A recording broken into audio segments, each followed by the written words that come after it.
ஆரோக்கியமான வாழ்க்கைக்கு Aaravil health mix auravil.in வெப்சைட்ல இருந்து வாங்கலாம். மொத்தம் எவ்வளோ ஆச்சு? மொத்தம் 452 ரூபாப்பா. 452 ரூபா. விலைவாசிலாம் ரொம்ப ஏறி போச்சுண்ணே. சச்சோ, ஃபோனை வீட்டில் வச்சுட்டு வந்தேனே, இப்போ ஸ்கேன் பண்ண முடியாது, கையில் காசும் இல்லை. சரி, ஏடிஎம் கார்டு இருந்தால் கொடுங்க.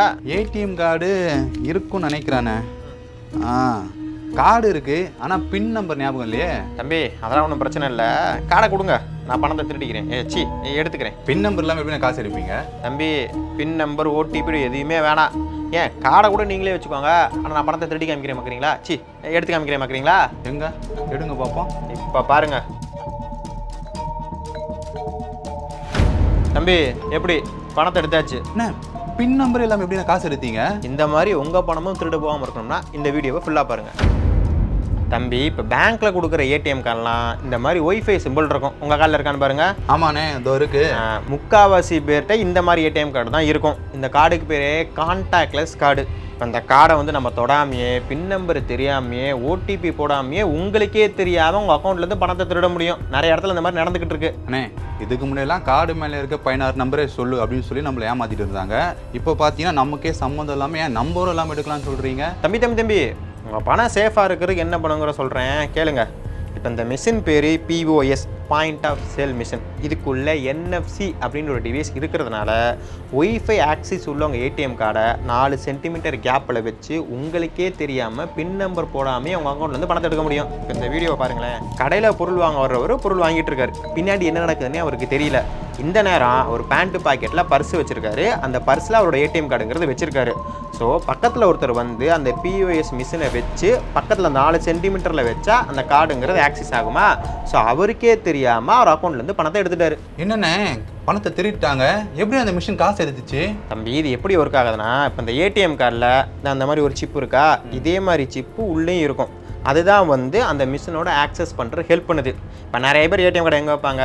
பர்ஸில் தான் வைப்பாங்க. அந்த பர்ஸை பேண்ட் பாக்கெட் பண்ணி தான் வைப்பாங்க. ஸோ அந்த நேரம் நம்ம ஏதாச்சும் வாங்கிட்டு இருக்கப்ப இந்த POS மிஷினை பக்கத்தில் ஒரு 4 சென்டிமீட்டர் கேப்பில் வச்சோம்னா அது வந்து ஆட்டோமேட்டிக்காக ஆக்சஸ் ஆகிரும். ஸோ கான்டாக்ட்ங்கிறது கிடச்சிரும்.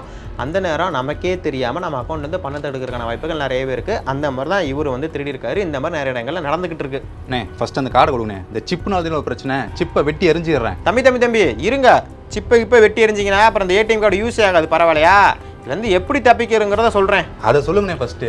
அதுக்கு முன்னாடி இப்போ இதில் ஒரு தப்பு இருக்கே, அப்புறம் ஏன் பேங்க்கில் இந்த மாதிரி ஏடிஎம் கார்டெலாம் கொடுக்குறாங்க அப்படின்ற ஒரு சந்தேகம் இருக்கணுமே. ஆமாம் இருக்கு, ஏன் கொடுக்குறாங்க? இதை பற்றி பேங்க்கில் வேலை பார்க்குறவங்க என்ன சொல்கிறாங்க அப்படின்னா, இப்போ நீங்கள் வந்து ஒரு சூப்பர் மார்க்கெட் போகிறீங்க, இல்லை ட்ரெஸ் வாங்க போகிறீங்க, ஷாப்பிங் போகிறீங்க அப்படின்னா அப்போ கண்டிப்பாக அங்கே ஏகப்பட்ட கூட்டங்கிறது இருக்கும். உங்கள் பின்னாடி நிறைய பேர் பில் பே பண்ணுறக்கான்னு நின்றுட்டே இருப்பாங்க. இப்போ நீங்கள் பில் பே பண்ணுறப்ப கார்டு யூஸ் பண்ணுறீங்கன்னு வச்சுக்கோமே, அந்த நேரம் பின் நம்பருங்கிற டைப் பண்ணுவீங்களா? ஸோ உங்களுக்கு பின்னாடி நிற்கிறவங்க இல்லை வேறு யாராச்சும் ஒரு ஆள் அந்த பின் நம்பரை பார்க்கறதுக்கான வாய்ப்புகள் நிறையவே இருக்குது. ஸோ பின் நம்பரை வச்சு இந்த கார்டை மிஸ்யூஸ் பண்ணுறதுக்கான வாய்ப்புகள் நிறையவே இருக்குது.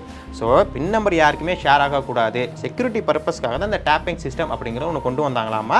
ஸோ இந்த டேப்பிங் சிஸ்டம் நீங்கள் யூஸ் பண்ணி பின் நம்பர் போடாமலே ஒரு குறிப்பிட்ட அமௌண்ட்டுங்கிறத நீங்கள் வந்து ட்ரான்சாக்ஷன் பண்ணிக்கலாம். சொல்ல போனால் ஏடிஎம்லையும் இப்போ நம்ம ஏடிஎம் கார்டு போட்டு பின் நம்பர்லாம் போட்டு பணம் எடுக்கிறோம்ல, அங்கே வந்து பின் நம்பர் போடாமையே டேப் பண்ணியே பணம் எடுத்துக்கலாமா. இந்த மாதிரி ஃபெசிலிட்டிஸ்லாம் இருக்கிறக்காக தான் இந்த டேப்பிங் சிஸ்டம் அப்படிங்கிற ஒன்று கொண்டு வந்தாங்க. நீங்கள் சொல்கிறதும் சரிதானே. பின் நம்பர் மற்றவங்க தெரியறது ஆபத்தான விஷயம் தான். ஏன் எங்கள் ஃபேமிலிக்கு ஏன் பின் நம்பர் தெரியாமல் பார்த்துருக்கேன். அப்படிதான் பார்த்தீங்கன்னா எனக்கே மறந்து போச்சு இன்னைக்கு. அந்த மாதிரி நான் சேஃப்டியாக தான் வச்சுருக்கேன். ஆனால் இந்த மெத்தட்லேயும் ஒரு தப்பு இருக்குல்லண்ணே. அப்போது இதுக்கு எந்த வழியும் இல்லையா சரி பண்ண? தம்பி, இதை பற்றி பேங்க்கில் என்ன சொல்கிறாங்க அப்படின்னா, இந்த டேப்பிங் மெத்தட் வந்து நிறைய பேருக்கு யூஸ்ஃபுல்லாக இருக்குது. ஸோ நிறைய பேர் யூஸ் பண்ணிட்டு தான் இருக்காங்க.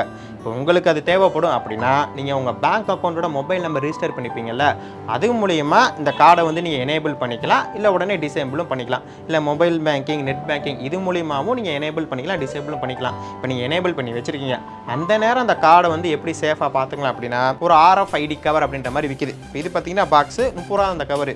இப்போ இதில் நம்ம ஏடிஎம் கார்டை நிறையா நம்ம வச்சுருந்தோம் அப்படின்னா, இதில் வச்சுருந்தோம் அப்படின்னா அந்த 4 சென்டிமீட்டர் அந்த இதெல்லாம் கணக்கே கிடையாது. எவ்வளோ பக்கத்தில் வச்சாலும் இந்த POS மிஷின் மூலிமா பணத்தை திருடவே முடியாது. பணம் எடுக்கல பார்த்தீங்களா? ஆமாண்ணே, எடுக்கல.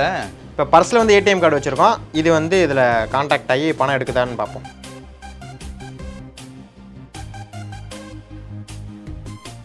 தம்பி, இப்போ நீங்கள் எனேபிள் பண்ணி வச்சுருங்க அப்படின்னா சேஃப்டிக்காக இந்த மாதிரி கவர் நீங்கள் யூஸ் பண்ணலாம். இல்லை பர்ஸே இருக்குப்பா, வேலட் அதை நீங்கள் யூஸ் பண்ணலாம். இல்லை நீங்கள் எனேபிளே பண்ணலை அப்படின்னா பிரச்சனையே இல்லை. இல்லை எனக்கு தேவைப்படுது, நான் எனேபிள் பண்ணி வச்சிருக்கேன் அப்படின்னா தேவைப்படாத நேரத்தில் நீங்கள் டிசேபிள் பண்ணி வச்சுக்கணும். அதே போல் டிசேபிள் பண்ணி வச்சிருக்கேன் அப்படிங்கிறத 1-2 விட நீங்கள் செக் பண்ணி பார்க்குறது ரொம்ப ரொம்ப நல்லது. அதே போல் இப்போ கார்டு மிஸ் ஆயிடுச்சுன்னு வச்சுக்கோங்களேன், நீங்கள் எனேபிள் பண்ணி வச்சிருக்கீங்கன்னா உடனே அதை டிசேபிளும் பண்ணிடணும். அண்ணே நான் ஃபர்ஸ்ட் எனேபிளே பண்ணலையே, இப்படி ஒரு ஆப்ஷன் இருக்குன்னே தெரியாது. எனேபிள் பண்ணாமல் இருந்தால் காசு போகிறதுக்கான வாய்ப்பே கிடையாது. ஓ இப்போதானே விஷயம் புரியுது.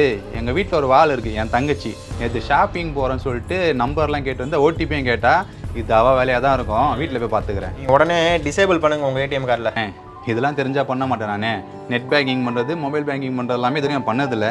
சின்ன சின்ன பிரச்சனை பேங்க்கில் வரும்ல, அப்போ இந்த மெசேஜ் அனுப்புங்க சால்வாகவும் சொல்லுவாங்க. நமக்கு அது தெரியாமல் நேராக பேங்க்குக்கே போய் என்ன எதுனா சரி பண்ணுவேன். சரி தம்பி புரியுதே, தங்கச்சிட்ட சொல்லி உடனே டிசேபிள் பண்ணிடுங்க. இந்த டேப்பிங் சிஸ்டம் எதுக்கு கொண்டு வந்தாங்க அப்படின்னா பின் நம்பர் யாருக்கும் தெரியக்கூடாது, செக்யூராக இருக்கணும், ரொம்ப ரொம்ப சேஃப்டியாக இருக்கணும் அப்படிங்கிறனா கொண்டு வந்தாங்க. முக்கியம் நல்ல விஷயம் தான், டெக்னாலஜி ஓகே தான். ஆனால் அதை விட ரொம்ப ரொம்ப முக்கியமான விஷயம் நம்ம அக்கௌண்ட்டில் இருக்க பணம், அது ரொம்ப சேஃப்டியில். ஸோ அதனால் இந்த விஷயங்கள்ட்ட இருந்து நீங்கள் ரொம்ப ரொம்ப ஜாக்கிரதையாக இருக்கணும். ஆமாண்ணே, ஃபர்ஸ்ட்லாம் பேங்க்லேருந்து மேனேஜர் ஃபோன் பண்ணுறோம், உங்கள் அக்கௌண்ட் டீட்டெயில்ஸ் சொல்லுங்கள், ஏடிஎம் கார்டு முன் நம்பர் சொல்லுங்கள், பின் நம்பர் சொல்லுங்கள், ஏன் பின் நம்பர் சொல்லுங்கள், ஓடிபி கூட கேட்பாங்க. நமக்கு எதுவுமே தெரியாமல் கொடுத்துருவோம், நம்ம காசுலாம் எடுத்துருவாங்க. இந்த மாதிரியான ஸ்கேமு ஃபர்ஸ்ட்லாம் நடந்து தானே நடந்துட்டு இருந்துச்சுலப்பா, இப்போயும் நடந்துட்டு தான் இருக்குது. இன்னமும் அதுலேருந்து நிறைய பேர் அவேர்னஸ் இல்லாமல் இருக்காங்க. அதுவாச்சு பரவாயில்லண்ணே, நம்மளா வாயை கொடுத்து மாட்டுவோம். இது நமக்கு சம்மந்தமே இல்லாமல் காசு எடுக்கிறாங்க. சம்பாதிக்கிற போனோம் சும்மாவே கிளை நிற்க மாட்டேங்குது. இப்போ இந்த மாதிரி பிரச்சனை வேறு. ஆமாப்பா, ஜாக்கிரதையாக இருக்கணும். ஏன் இப்போ இந்த விஷயத்த சொல்கிறேன்னா, இப்போ ரீசெண்டாக ஒரு வீடியோ ஒன்று பார்த்தேன். இந்த வடநாட்டு பக்கம் இந்த மிஷினை வச்சுக்கிட்டு அவங்க வாட்டுக்கு ரொம்ப கூட்டமாக இருக்கும்ல, அந்த மாதிரி இடங்களில் போயிட்டு இந்த மிஷினை வச்சிடுறாங்க. ஒவ்வொருத்தவங்க பர்ஸில் ஏடிஎம் கார்டு வச்சிருப்பாங்கல்ல, அவங்களாம் எனேபிள் பண்ணி வச்சிருப்பாங்க போல். அவங்க ஏடிஎம்லேருந்து அது வாட்டுக்கு பணம் வந்துக்கிட்டே இருக்குது, அவங்க ஏடிஎம்லேருந்து போய்கிட்டே இருக்குது பணம். அவங்களுக்கே தெரியாமல் பணத்தை திருடிட்டு இருக்காங்க. இந்த மாதிரி விஷயங்கள்லாம் நடந்துக்கிட்டு இருக்கு. இப்போ நம்ம பார்த்தினா ஏடிஎம் கார்டில் அந்த அளவுக்கு எனேபிள் பண்ணி வைக்கிறதுல முக்கால்வாசி பேர். ஆனால் அந்த ஐடி பீப்புள்ஸு கொஞ்சம் நல்லா சம்பாதிக்கிறவங்களாம் எனேபிள் பண்ணி வச்சிருக்காங்க. பின் நம்பர்லாம் ஷேர் பண்ணக்கூடாதுன்னு சொல்லி எனேபிள் பண்ணி வச்சிருக்காங்க. அவங்களாம் அந்த டேப் பண்ணாலே பணங்கிறது போயிடுது. ஸோ அவங்களுக்கு இது ரொம்ப ரொம்ப யூஸ்ஃபுல்லாக இருக்கும். இப்போ நீங்களும் எனேபிள் பண்ணி வச்சிருக்கீங்களா, உடனே போய் டிசேபிள் பண்ணி வச்சிருங்க. எனேபிள் பண்ணுறது பிரச்சனை கிடையாது, அது ஒரு டெக்னாலஜி தான், நமக்கு வந்து தேவையான ஒன்று தான். ஆனால் எனேபிள் பண்ணி வச்சிருந்தா இந்த மாதிரி விஷயங்கள்லாம் நடக்குது, அதுலேருந்து ஜாக்கிரதையாக இருங்க அப்படிங்கிறத அப்படி ஒரு விஷயத்தையும் உங்களுக்கு சொல்கிறேன். சூப்பர்ண்ணே. அண்ணே இப்போ இல்லை ஸ்கேன் பண்ணால் காசு யாருக்குண்ணா போவோம்? காசு கம்பெனி அக்கௌண்ட்டுக்கு போகும். கம்பெனி அக்கௌண்ட் போகும். நான் மாற்ற முடியுமா? அதை மாற்ற முடியாது, இந்த மிஷினே மாற்றலான் இருக்கோம். நீங்கள் வந்து 452 ரூபா பில் பே பண்ணிட்டீங்களா, கிளம்புங்க. கவர் வேணுமா?